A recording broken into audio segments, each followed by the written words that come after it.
मैं हूँ ज्योतिषाचार्य नीलम शर्मा और हम अपनी विषय पे चलते हैं कि हमने कहा 12 राशियों को, जिसमें हमने बताया कि 6 राशियाँ गणमूल नक्षत्र की होती हैं।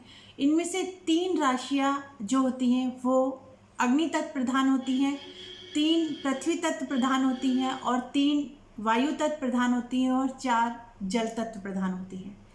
इन्हीं राशियों से हमारी जब कुंडली मिलान की जाती है तो सप्तम भाव जस्ट एक तरह से देखा जाए तो अपोजिट आता है। यहाँ हम बात करेंगे, अगर मेष लगन की बात करते हैं तो मेष लगन का जो सप्तम भाव यानी स्पाउस पार्टनर का होता है वो 7 नंबर आता है। वृषभ राशि में 8 नंबर आता है, यानी कि अगर मेष राशि है तो आपको अग्नि तत्व प्रधान है वो, और उसके साथ जो पार्टनर आएगा वो वायु तत्व प्रधान जो इंडिकेट होता है। इसी तरीके से जो पृथ्वी तत्व प्रधान राशि हैं उनका जो पार्टनर मिलेगा वो हमें जल तत्व प्रधान मिलेगा।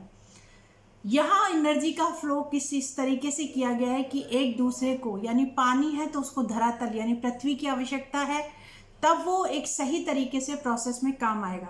लोग कहते हैं कि पति पत्नी के एक जैसे विचार जो होते हैं वो प्रोग्रेस करते हैं, विचार होना प्रोग्रेस कराना है, पर एक में अगर कोई खूबियां हैं और दूसरे के अंदर दूसरी खूबियां हैं तब जो मिलकर संतान उत्पत्ति होती है या उसमें गुण आते हैं वो भांति भांति के या अलग तरीके के सर्वगुण संपन्न हम कहते हैं कि वो होते हैं। इसीलिए कुंडली मिलान के वक्त इन चीज़ों का ध्यान रखा गया। सप्तम भाव ही क्यों रखा गया, उसमें सप्तम भाव में ऐसी ही राशि क्यों आ रही है। जैसे कि अगर हम धनु राशि की बात करते हैं तो धनु राशि के अंदर जो वायु तत्व यानी 3 नंबर राशि उसका सप्तम भाव में आ रहा है। और यहाँ अगर हम सिंह राशि की बात करते हैं तो यहाँ पर सिंह राशि भी अग्नि तत्व प्रधान है और वहाँ पर भी उसका जो पार्टनर है वो वायु तत्व प्रधान है, यानी कि अग्नि के साथ वायु का संबंध बनता है। यहाँ अगर हम कन्या राशि की बात करते हैं तो कन्या राशि पृथ्वी तत्व प्रधान है और उसके साथ जो उसका स्पाउस यानी सप्तम भाव आता है वो 12 नंबर की राशि यानी कि जल तत्व प्रधान राशि उसके स्पाउस के भाव पर अंतर आती है। यानी कि इन 2 राशियों का कॉम्बिनेशन अगर बनेगा तो वो काफ़ी अच्छी तरीके से एक दूसरे की प्रोग्रेस में साथ देगा। जैसे कि आग को अगर पानी का संबंध मिलेगा तो वहाँ हम कहेंगे कि आग बुझने की संभावना रहती है, अगर आग को हवा मिलेगी तो वो तेज़ी से और प्रज्वलित होगी। इसी तरीके से अगर पानी बह रहा है तो उसको धरातल की आवश्यकता है, कहीं धरातल होगा तो वो उतनी ही स्पीड में जाएगा। और अगर जल है तो उसको स्पेस की ज़रूरत है, अगर अग्नि है तो अग्नि से जो है उसको वायु तत्व चाहिए। तो ये एक पूरी की पूरी चक्र है जो हमारे ज्योतिष के माध्यम से किस तरीके से ऋषियों ने इसका सप्तम भाव को किस तरीके से इफेक्ट करेगा, सप्तम भाव इसके अंदर क्या फ़ायदा देगा, इसके बारे में जानकारी जितना हम इस ज्योतिष में डेप्थ में जाते आते हैं उतना ही हम अनमोल रतन अनमोल जानकारियाँ निकाल के लेके आते हैं।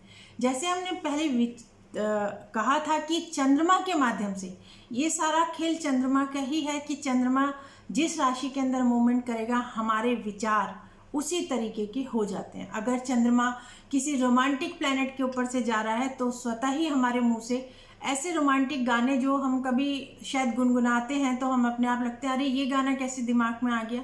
या अगर गुरु के साथ चंद्रमा है तो अपने आप हमारे मन में भजन चलना शुरू हो जाता है, या मंदिर की तरफ या धर्म यात्रा की तरफ ध्यान जाता है, या इसी तरीके के टॉपिक के ऊपर हम बात करना शुरू कर देते हैं। कई बार देखा गया है कि एक पार्टनर तो बात कर रहा होता है कि फिल्मों की, एक्टर्स की, और एक पार्टनर बात कर रहा होता है कि ये देवी देवता मंदिर गुरुद्वारे। तो यहाँ विचारों में समन्वय नहीं होता जिसके कारण तनाव बनता है।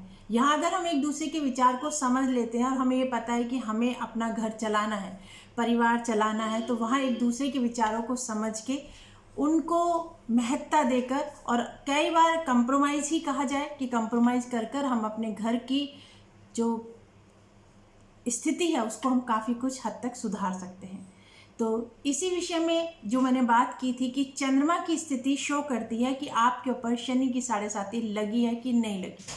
अब ये हम कैसे जानें, तो इसके लिए क्योंकि वीडियो काफ़ी लंबा हो जाएगा, यहाँ मैंने आज बताने की कोशिश की है कि पार्टनर हमारा हमें सपोर्ट, कई बार विचार नहीं मिलते पर उसका सप्तम भाव इस तरीके का हमारे साथ सपोर्ट करता है कि उसके अंदर वो तत्व मौजूद होंगे जो हमारी एनर्जी को इम्प्रूव करेंगे।